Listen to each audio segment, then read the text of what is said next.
Hello friends, आज आपण bank transactions आणि गुड्स ज्या ट्रान्झॅक्शन्स असतील, गुड्सच्या transaction in the sense goods destroyed by fire असेल, goods distributed as free sample असेल, अशा ज्या ट्रान्झॅक्शन्स आहेत या ट्रान्झॅक्शनचा आज आपण अभ्यास करणार आहोत.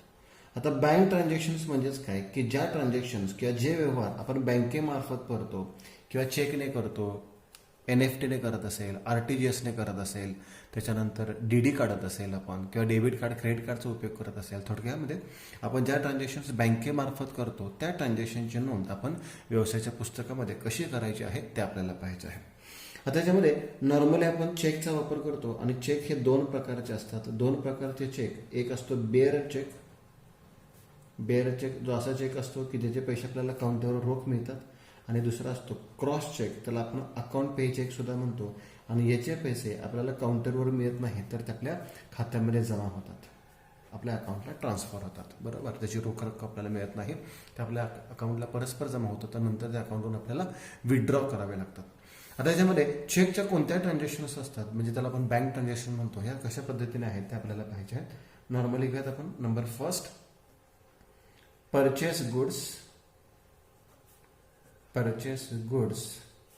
Of rupees 10,000,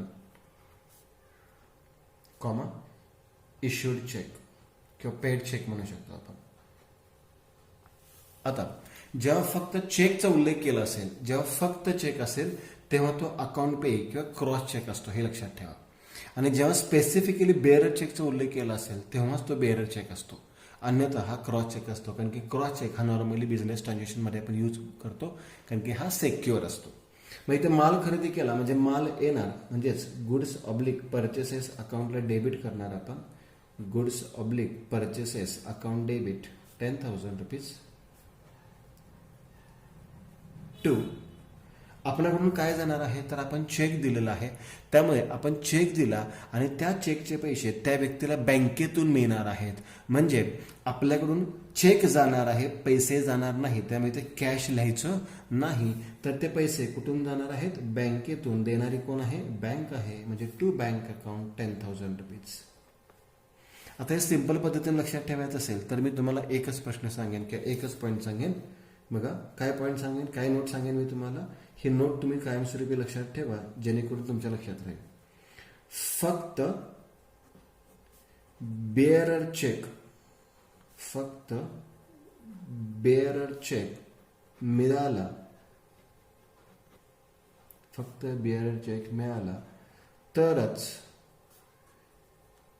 cash account debit करतात, तरच कॅश अकाउंट डेबिट करतात. इतर ठिकाणी बँक अकाउंट दाखवितात. म्हणजे कॅश ऐवजी कोणता अकाउंट दाखवायचा, बँक अकाउंट दाखवायचा आहे. अगदी सोप्या पद्धतीने मी तुम्हाला सांगितलं आहे. आता याच्यामध्ये माल खरेदी केला आणि चेक इश्यू केला, म्हणजे माल येणार आणि कॅश जाणार ऐवजी चेक जाणार आहे, मग कॅश ऐवजी काय म्हणायचं आहे, बँक म्हणायचं. Second transaction, number 2, sold furniture of rupees 12,000 and received cheque. बरोबर, आता आपण फर्निचर सोल्ड केलं आणि आपल्याला त्याच्याकडून काय मिळालेलं आहे, चेक मिळालेला आहे. आता चेक मिळाला असेल तर मी सांगितलंय की फक्त बेअर चेक मिळाला तरच कॅश अकाउंटला डेबिट करा. इतर कोणताही चेक असेल तो जर मिळाला असेल तर कॅश ऐवजी कोणता अकाउंट करतो आपण, बँक अकाउंट करतो. किंवा दुसऱ्या पद्धतीने समजून घेऊयात, आपण फर्निचर विक्री केलं, बरोबर, आपल्याकडून फर्निचर जाणार आणि आपल्याला चेक मिळणार. चेक म्हणजे धनादेश मिळणार आहे, तो धनादेश आपण बँकेमध्ये जमा करणार आणि बँक आपल्याला रक्कम देणार नाहीये, तर बँक आपल्या खात्यावर पैसे जमा करणार, म्हणजे आपल्या अकाउंटला, बँकमधील अकाउंटला जमा होणार आहे. म्हणजे मिळणारी कोण आहे, बँक आहे. म्हणून बँक अकाउंट डेबिट 12,000 टू काय जाणार आहे आपल्याकडून, फर्निचर अकाउंट 12,000 किंवा इथे मग सांगितल्या पद्धतीने सोप्या पद्धतीने लक्षात ठेवा की फर्निचर विक्री केलं आणि पैशाच्या ऐवजी चेक मिळाला, मग पैसे मिळाले असते तर कॅश अकाउंट म्हणलं असतं, पण चेक मिळाला म्हणून काय म्हणलेलं आहे आपण, बँक अकाउंट. म्हणजे बँक अकाउंटला डेबिट आणि काय जाणार आपल्याकडून, फर्निचर जाणार. आता तिसरी ट्रान्झॅक्शन पाहूया.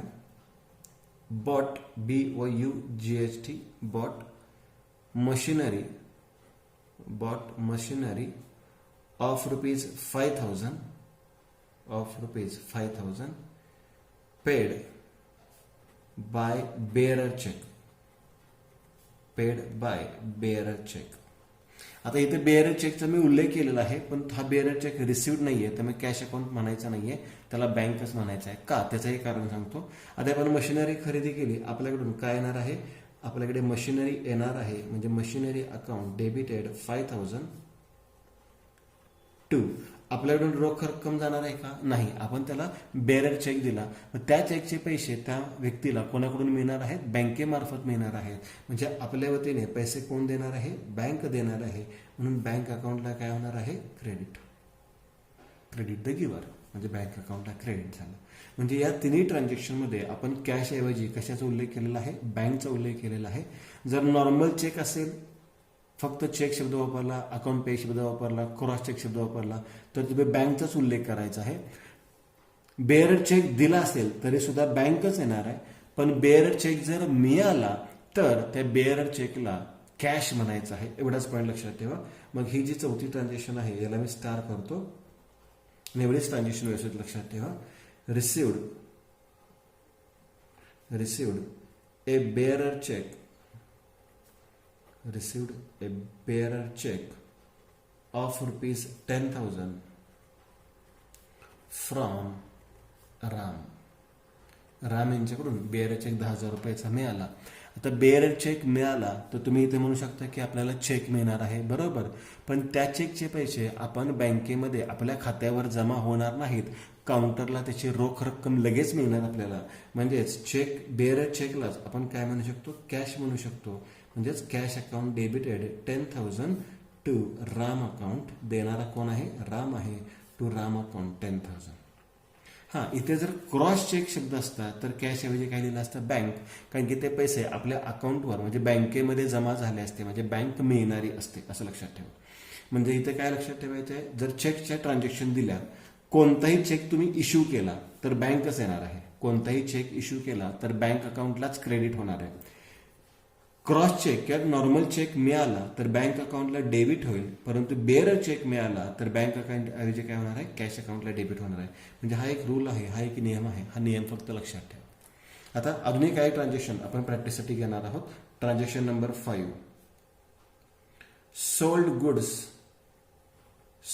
Goods of rupees 50,000 50,000 to Ram यांना माल विक्री केला. म्हणजे हा उधारीने माल विक्री केलेला असेल, बरोबर. मग त्याची जर्नल एंट्री कशी करणार आपण? राम अकाउंट डेबिटेड, कारण की रोख रक्कम तर मिळणार नाहीये. डेबिट द रिसिव्हर, मिळणारा कोण आहे? राम. टू काय जाणार आपल्याकडून? गुड्स. त्या गुड्सलाच आपण काय म्हणतो? Sales account. To sales account 50,000. ही नॉर्मल एंट्री झाली. आता रिसिव्ड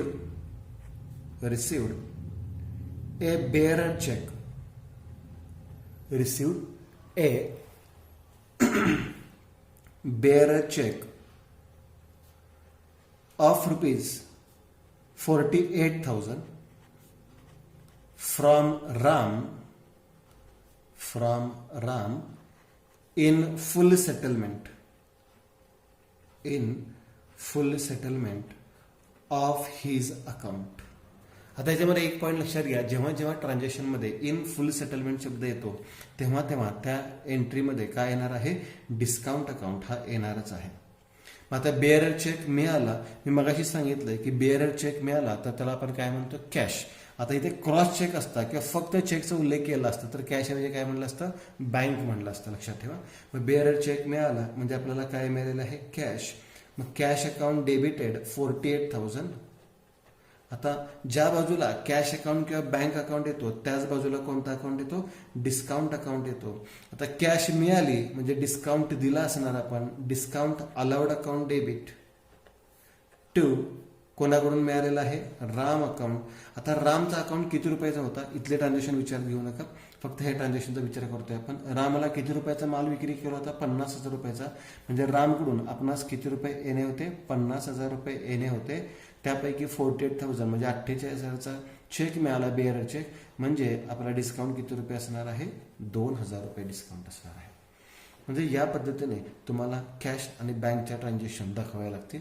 नोट काय लक्षात ठेवायचे तुम्हाला की फक्त बेअरर चेक मिळाला तरच कॅश अकाउंटला डेबिट करतात. इतर ठिकाणी काय दाखवतो आपण? बँक अकाउंट दाखवतो.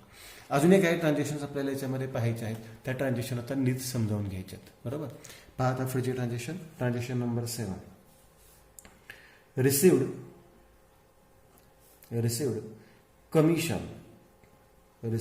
Commission rupees 2,000 by bearer check. आता इथे पुन्हा इथे बेअरर चेकचा उल्लेख केला मी आणि बेअरर चेक मिळाला की आपल्याला माहित आहे काय दाखवतो आपण? कॅश अकाउंटला डेबिट दाखवतो. मग कमिशन म्हणजे रोख रक्कम मिळाली, आपल्याला कॅश मिळाली. बरोबर. बेअरर चेकला आपण काय म्हणतो? कॅश मिळाली. कॅश अकाउंट डेबिटेड 2,000 टू काय जाणार नाहीये, देणारे कोणी नाहीये. कमिशन आपलं उत्पन्न आहे म्हणजे कमिशन अकाउंटला काय करणार आपण? क्रेडिट करणार. Cash account debited to commission account 2,000. ठीक आहे. आता इथे जो आपल्याला बेअरर चेक मिळालेला होता त्या बेअरर चेकला आपण काय म्हणलेलं आहे? कॅश म्हणलेला आहे. हा पॉईंट लक्षात ठेवा. आता मी 8 नंबरची ट्रान्झॅक्शन काय सांगतोय त्याकडे लक्ष द्या. चेक ऑफ 7th म्हणजे 7 तारखेचा चेक जो बेअरर चेक मिळाला होता. Cheque of 7th deposited into bank. आता इथे बऱ्याच जणांना प्रश्न पडतो की चेक बँकेत डिपॉझिट केला, चेकला पण बँक म्हणतो आणि बँकला सुद्धा बँकच म्हणतो. तर तसं नाहीये. तर इथे आपण जेव्हा चेक मिळाला होता तो बेअरर चेक होता. क्रॉस चेक डिपॉझिट करायची गरजच पडत नाही कारण की तो ऑलरेडी अकाउंटलाच जमा होतो. बेअरर चेक जो मिळालेला आहे त्याला आपण काय म्हणलेलं आहे? कॅश म्हणलेलं आहे.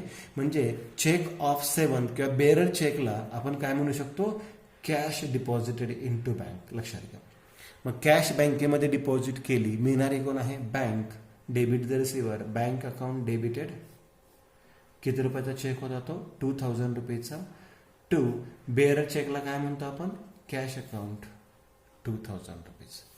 म्हणजे बेअरर चेक डिपॉझिटची सुद्धा एंट्री होऊ शकते आणि ती एंट्री कॅश डिपॉझिटेड प्रमाणेच आपण करतो. त्याच्यानंतर अजून एक ट्रान्झॅक्शन पाहूया. नंबर 9. रिसिव्ड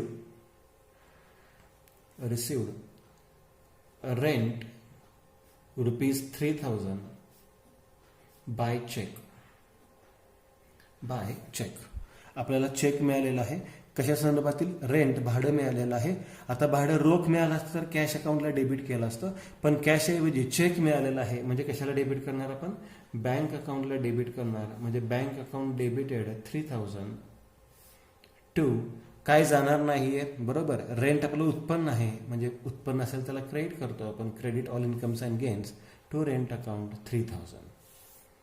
आता इथेच मी जर क्रॉस चेकच्या ऐवजी बेअरर चेक शब्द वापरला असता तर बँक अकाउंट ऐवजी काय आलं असतं? कॅश अकाउंट आलं असतं. हा पॉईंट लक्षात घ्या. आता पुढची transaction number 10.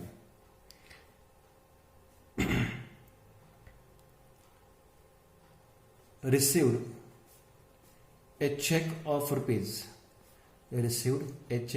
Rupees 10,000 from Roma यांच्याकडून आपल्याला 10,000 रुपयाचा चेक मिळाला. आता इथे क्रॉस चेक किंवा बेअरर चेक शब्द वापरलेला नाहीये म्हणजे हा क्रॉस चेक असणार आहे. आणि चेक मिळाला तर कॅश ऐवजी कोणत्या अकाउंटला डेबिट करतो आपण? बँक अकाउंटला डेबिट करतो. म्हणजे एंट्री कशी होणार आहे? Bank account debited 10,000 to Roma account 10,000. Bank account debited 10,000 to Roma account 10,000. आता पुढची ट्रान्झॅक्शन आहे त्यालाही मी स्टार करतो.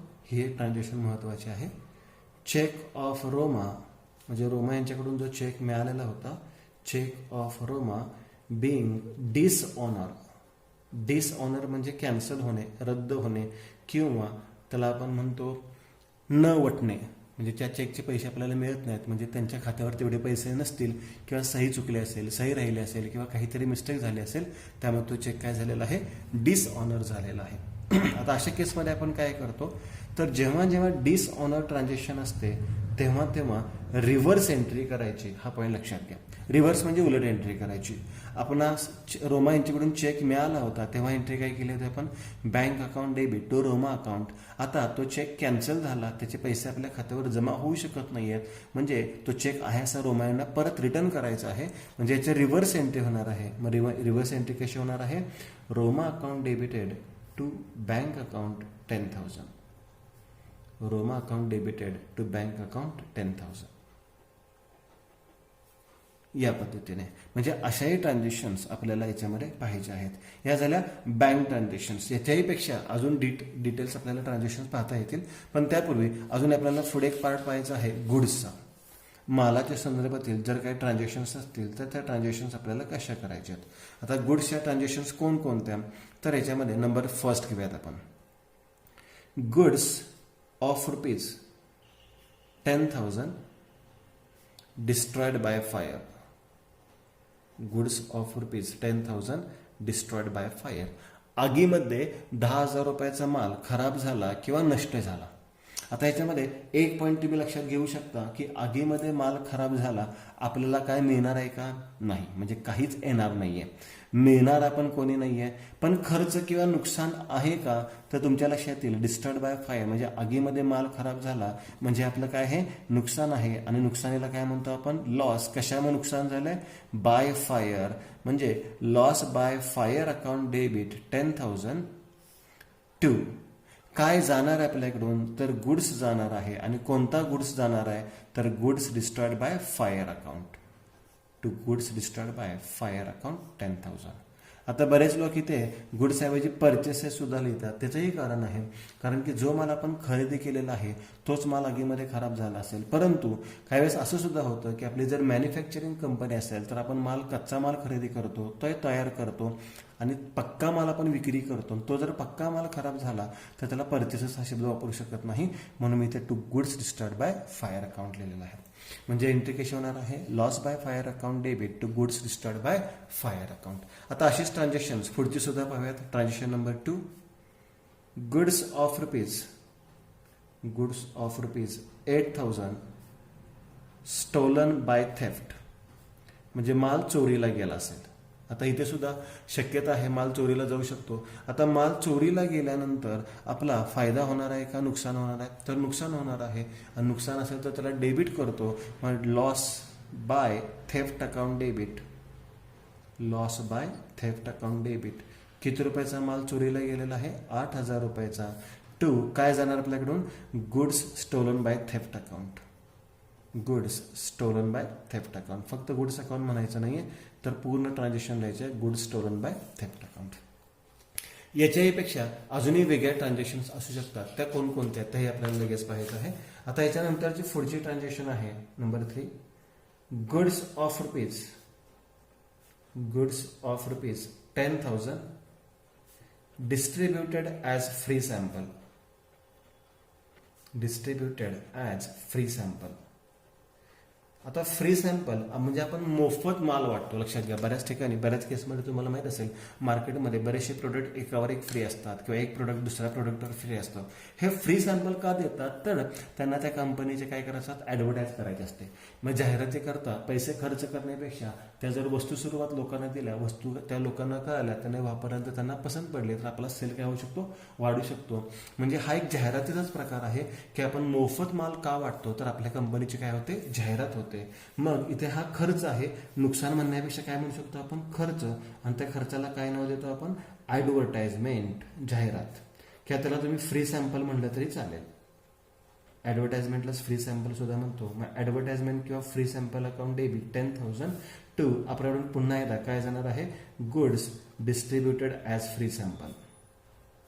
To goods distributed as free sample 10,000 rupees. तिन्ही केसमध्ये सेमच आहे. पहिल्यांदा माल खराब झाला होता म्हणून लॉस बाय फायर, नंतर माल चोरीला गेला म्हणून लॉस बाय थेफ्ट, त्याच्यानंतर ते माल मोफत वाटलेला आहे म्हणून ॲडव्हर्टाइजमेंट म्हणलेलं आहे. आता number 4, goods of rupees 8,000 taken by owner. Owner म्हणजेच proprietor for his own use म्हणूयात किंवा डोमेस्टिक यूज म्हणूयात. Domestic use, own use, personal use. Domestic use म्हणजे घरगुती वापरासाठी, ओन यूज म्हणजे स्वतःच्या वापरासाठी, आणि पर्सनल यूज म्हणजे खाजगी वापरासाठी. तिन्ही केसमध्ये जेव्हा जेव्हा ट्रान्झॅक्शनमध्ये डोमेस्टिक यूज शब्द येतो तेव्हा तेव्हा ट्रान्झॅक्शनमध्ये ड्रॉइंग अकाउंट डेफिनेटली येतात, लक्षात ठेवा. आणि ड्रॉइंग अकाउंटला नेहमी काय करतो आपण, डेबिटच करतो. मग इथे काय होणार आहे, drawing account debited, drawing account debited 8,000 rupees to काय जाणार आहे व्यवसायातून, goods taken by owner, goods taken by owner account 8,000 rupees. आता ही एंट्री कशी झाली ते पण मी एक्सप्लेन करतो. आता याच्यामध्ये मालकाने काय केलेलं आहे की मालकाने व्यवसायातून माल स्वतःच्या वापरासाठी तो घेऊन गेला. आपण अकाउंटिंग मालकाचं करत नाही, आपण व्यवसायाचं अकाउंटिंग करतो. मग व्यवसाय काय म्हणणार की माल गेला, काहीही आलेलं नाही. मग नेणारा कोण आहे, माल कोण घेऊन गेला, तर ओनर. आणि त्याच्याच पुस्तकात त्याचं नाव आपण लिहित नाही, मग त्याला आपण काय म्हणतो, ड्रॉइंग्स म्हणतो. किंवा goods taken by proprietor for personal use किंवा any amount withdrawn by owner from his business is known as drawings. म्हणजे कोणतीही रक्कम किंवा माला स्वरूपातील वस्तू जर मालकाने स्वतःच्या व्यवसायातून स्वतःसाठी घेतली असेल तर त्याला आपण काय म्हणतो, ड्रॉइंग्स. म्हणजे मालकाचं नाव न लिहिता त्याचे ड्रॉइंग्स अकाउंट म्हणतो. ड्रॉइंग्स अकाउंट डेबिटेड 8,000 टू व्यवसायातून काय जाणार आहे, गुड्स जाणार आहे, गुड्स टेकन बाय ओनर 8,000. आणि याच्यानंतर नंबर 5 या ट्रान्झॅक्शनला मी स्टार करतो. ही ट्रान्झॅक्शन महत्वाची आहे गुड्स संदर्भातील. बघा हे ट्रान्झॅक्शन झालेलीच आहे. तुम्हाला लिहिताना वाटेल की सर आता ही जस्ट झालेली होती, तरी सुद्धा आपण लिहूयात goods costing rupees 10,000 destroyed by fire. हो सर ही ट्रान्झॅक्शन झालेले आहे, बरोबर आहे. ही ट्रान्झॅक्शन झाले पण इथपर्यंत असेल तर झालेले आहे. गुड डिस्ट्रॉइड बाय फायरची ट्रान्झॅक्शन झाले, पण पुढे आहे but insurance company admitted a claim. Admitted म्हणजे मंजूर करणे, म्हणजे रोख रक्कम मिळालेली नाही आपल्याला त्यांच्याकडून, पण फक्त क्लेम ऍडमिट केलाय म्हणजे भविष्यात आपल्याला रक्कम येणार आहे. Admitted a claim of rupees 8,000 only, of rupees 8,000 only. आता याच्यामध्ये 10,000 रुपये आणि 8,000 रुपये अशा दोन वेगवेगळ्या ट्रान्झॅक्शन तुम्हाला वाटतील, तर ट्रान्झॅक्शन एकच आहे, फक्त त्याच्यामध्ये काय काय झालेलं आहे ते मी एक्सप्लेन करतो. Goods costing rupees 10,000 destroyed bye fire म्हणजे माल आगीमध्ये खराब झाला 10,000 रुपयाचा, म्हणजे माल येणार की जाणार, तर इथे काय होणार आहे, माल जाणार आहे, माल जाणार आहे. किती रुपयाचा माल जाणार आहे, एकूण 10,000 रुपयाचा माल गेला. ठीक आहे. आता विमा कंपनीकडून नुकसान भरपाईचे फक्त किती रुपये झाले, 8,000 रुपये मंजूर झाले. म्हणजे विमा कंपनीकडून मिळालेले नाही आहेत, येणे आहेत, मंजूर झालेत, फक्त येणे आहेत. किती रुपये येणे मंजूर झालेले आहेत, 8,000 रुपये मिळाले, येणे आहेत. रोख मिळाले असेल तर कॅश अकाउंट म्हणा, जर रोख तुम्हाला रक्कम मिळाली असेल तर कॅश अकाउंट म्हणा. आणि आता सांगा की 10,000 रुपयाचा माल आगीमध्ये खराब झाला, 2,000 रुपयाचा काय झालेला आहे, नुकसान झालेलं आहे. 2,000 रुपयाचं काय झालेलं आहे, आपल्याला नुकसान झालेले आहे. मग आता याची एंट्री करताना या तिन्ही व्हॅल्यूज दाखवायच्या आहेत आणि इथे काय काय पॉईंट लिहायचे ते नीट समजून घ्या. आता माल तर जाणार आहे म्हणजे गुड्स अकाउंटला काय होणार आहे, क्रेडिट होणार आहे. रोख रक्कम मिळाली असती तर इन्शुरन्स कंपनीऐवजी कशाला डेबिट झालं असतं, कॅश अकाउंटला डेबिट झालं असतं. पण इथे रोख रक्कम मिळालेली नाहीये, त्यामुळे इन्शुरन्स कंपनी अकाउंटला किती रुपये लिहायचे डेबिट साईडला, 8,000 रुपीज. जर कॅश मिळाली असती तर कॅश अकाउंट डेबिट 8,000 म्हणलं असतं आपण. आणि नुकसान झाले, नुकसान debit all expenses and losses. नुकसान पण कुठे दाखवतो आपण, डेबिट साईडला दाखवतो. मग याची जर्नल एंट्री कशी करायची आहे ती नीट समजून घ्या की माल जाणार आणि विमा कंपनीकडून पैसे येणे आहेत. आता विमा कंपनीकडून रोख रक्कम मिळाली असते तर कॅश अकाउंट म्हणलं असतं, परंतु त्यांच्याकडून पैसे येणे आहेत. मग इन्शुरन्स कंपनी अकाउंट डेबिटेड 8,000, किती रुपये येणे आहेत, 8,000 रुपये. बरेच इथे इन्शुरन्स क्लेम सुद्धा म्हणतात. Insurance company account debited 8,000. Loss by fire account debit. आता इथे 10,000 रुपयाचं नुकसान मुळात झालेलंच नाहीये, कारण की 10,000 रुपयाचा माल जरी आगीमध्ये खराब झाला असला तरी सुद्धा कंपनी आपल्याला 8,000 रुपये भरपाई देणार आहे. म्हणजे नुकसान फक्त किती रुपये होणार आहे, 2,000 रुपये. आणि 2 काय जाणार आपल्याकडून, माल जाणार. म्हणजे 2 goods destroyed bye fire account, 2 goods destroyed bye fire account. किती रुपयाचा माल जाणार आहे, 10,000 रुपयाचा माल आपल्याकडून जाणार आहे. म्हणजे ज्या अशा ट्रान्झॅक्शन्स आहेत, मग गुडची संदर्भातील ट्रान्झॅक्शन्स असतील किंवा बँक ट्रान्झॅक्शन्स असतील, तर त्याचा तुम्ही व्यवस्थित अभ्यास करा आणि याचं प्रॅक्टिस तुम्हाला करणं आवश्यक आहे. अशा बऱ्याच ट्रान्झॅक्शन्स आपण हळूहळू प्रत्येक लेक्चरमध्ये घेऊन येणार आहोत. आता ह्या झाल्या आज बँक ट्रान्झॅक्शन्स, त्याच्यानंतर गुड्सच्या ट्रान्झॅक्शन. पाठीमागच्या लेक्चरमध्ये आपण डिस्काउंटच्या ट्रान्झॅक्शन्स पाहिलेल्या होत्या आणि GSTच्या ट्रान्झॅक्शन्स पाहिल्या होत्या. अशाच आपण पुढे सुद्धा अनेक ट्रान्झॅक्शन्स घेणार आहोत. थँक्यू.